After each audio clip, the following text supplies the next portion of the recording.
What is up, everybody? Thank you for tuning in. Just talking about a gig I did last night. I had a great time. I got to host for two headliners, Mike Coletta and Juan Forno. I just want to talk about the experience because it's so cool to see those types of people in action, because there's the opener, the middle, the headliner. It's pretty obvious who's who without even knowing, you walk into the room, you can almost tell who's what. In this case, it was two headliners, so a little different there. But it was such an interesting experience, man. It's such an interesting experience to see people who know their voice. Because as somebody described really well, Jimmy Karatz, this guy who I kind of look up to, a bit of a long-distance mentor for advice. He said you're basically in school. Like for comedy, you're in school. 4 years, you're getting your bachelor's degree. By then, you kind of have a hint, your voice. By then. Affirmatively. No matter what timeline you're on. I go up and I did pretty good. I did good. I filled the spot. I did what I needed to do.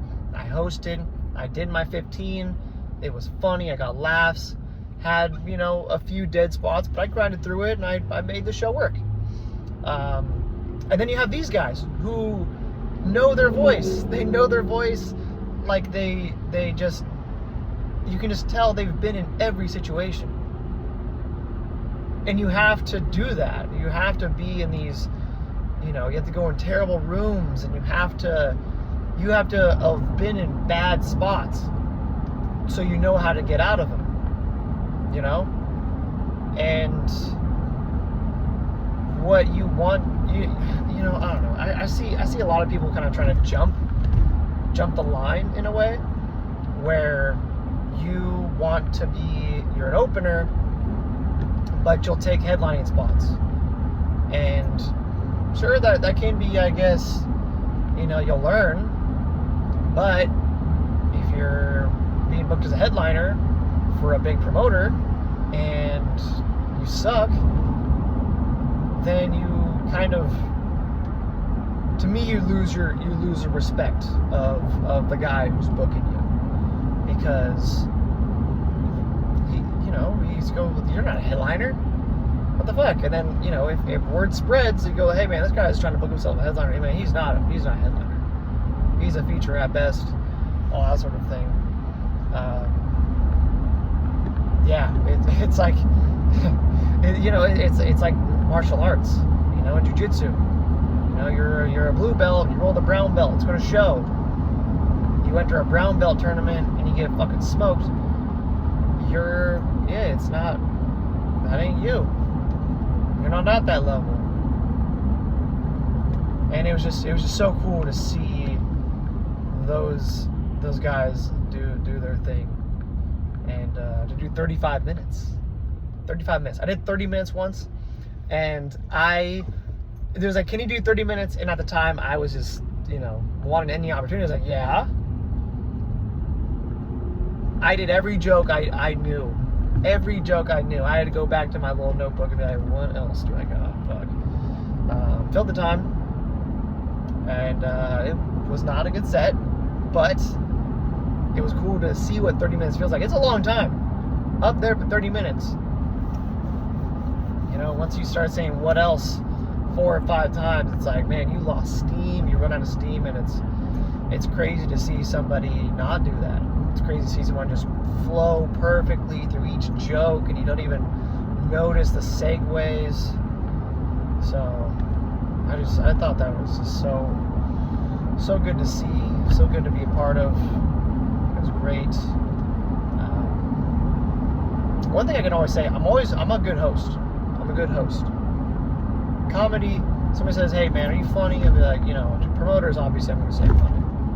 I am funny. But like the comedians, of that caliber, hey, you funny? I'm decent. I've been in it this long, and I get laughs. I have my good minutes. But hosting I'm good at because I've done it in many different facets. Obviously, I've already hosted comedy shows before, but I've also hosted MMA events and esports. I've done charity auctions before, so I'm well versed in that. So if you need a host in Washington, I'll let your boy. So yeah, no, that was interesting. Let's see, I think about half the audience knew we were doing comedy, the other didn't. And so that's always an interesting experience too, because when they don't expect comedy, it's we all like comedy, but when you don't expect it, it's a little bit more, I guess, strenuous for them, because they kind of have a I'm here to talk mode, and they're not able to. I mean, if they're nice, they don't. So still worked out, still was a good time, and yeah, I think that's it. I'm gonna see what it is, man. I gotta keep grinding and keep getting myself booked. I did good, but the whole world doesn't know that. You gotta keep putting yourself out there and do the damn thing, or else I'll go back into anonymity, which I did before. I was featuring, I had 8 features in a month, and I kind of just figured they'd come to me, and you can't do that. You gotta be like, hey guys, I've been featuring a lot. Let me keep featuring. Let's do this. But did not happen. So kind of shot myself in the foot on that, learned a lesson, and that's something else that you need to know too, is you need to be sure to keep marketing yourself. Hey, great, you had that packed weekend, get another packed weekend. If you love it, that shouldn't be strenuous for you. So, yeah. So there's that. Yeah. Hopefully you guys can stick around for the journey, because it's about to get interesting. I'm actually going to announce right now, first sneak peek beats, my first showcase show. I'm booking my first show. It's going to be a showcase at Jersey Sports Bar in Federal Way. It's going to be a showcase first to show proof of concept that we can get people there, and then we'll be able to do kind of the classic opener, feature, headliner type of shows. So I'm really stoked for that.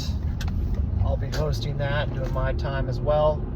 So that'll be just hopefully another day in the life. Looking forward to it, man. I'm looking forward to booking my own shows, choosing who I want to have up there. Not looking forward to the hate, because I'm going to catch hate.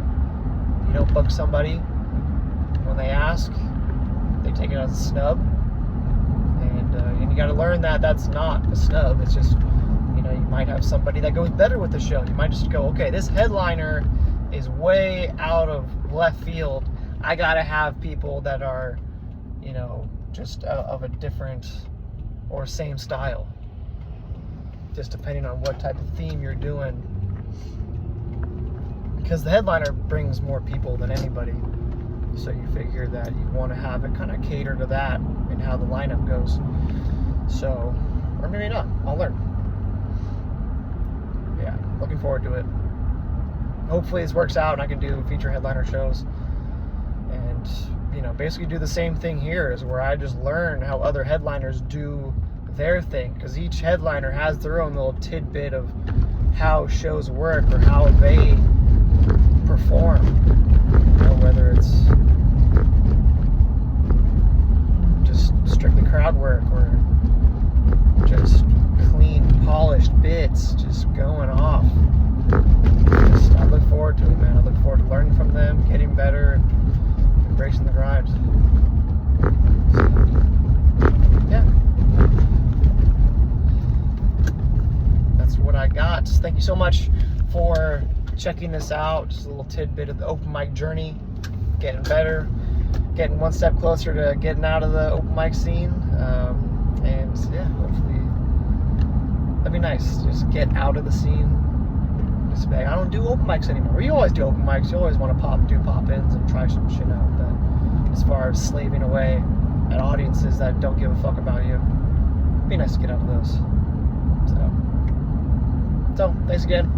Appreciate it. Subscribe, like, share, donate, all that hackiness. I don't have to donate, but one day maybe if people want to donate money. So that's what it is. Thanks for tuning in. Catch you later.